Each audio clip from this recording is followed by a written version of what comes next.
Sorry, students from Wollondilly. My questions to the Premier. Premier, I note in 24-25 the Southern Highlands line that passes through my electorate has the worst on-time services of all lines, with almost 40% of services late, replaced with buses or just cancelled. In light of free transport the government has provided to all public transport users, will the Premier be consistent and promise free travel to the Southern Highlands every day?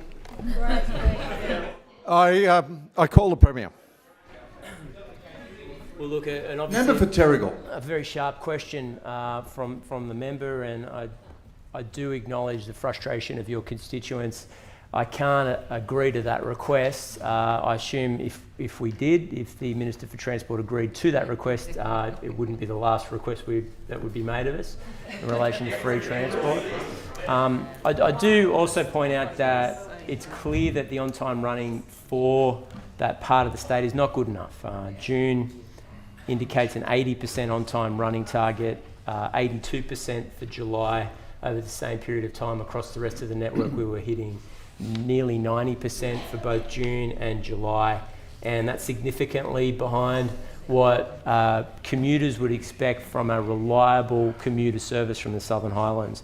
Part of the reason for it, Mr. Speaker, as the member would be aware, is that tracks that are south of Macarthur are owned by the Australian Rail Track Corporation, which is a federal government agency, not by the New South Wales government. And as a result of that, reliability when it comes to the maintenance and scheduling of that maintenance on those lines is more difficult, but we are working with the Commonwealth Government to have a maintenance regime that does better than those 4 out of 5 on-time running services.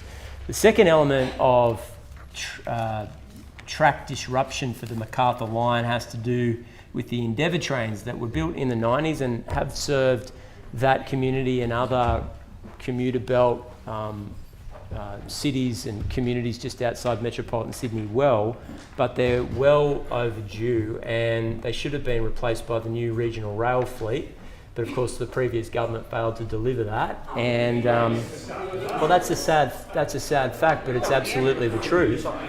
The happy news is, Mr. Speaker, we've upgraded Moss Vale Station with $68 million, and we expect continued upgrades south of Macarthur to increase reliability for your community. We know that we have to do better. We're working with the Commonwealth Government to get more money for maintenance for this crucial link to Sydney, and I understand the concern behind the question.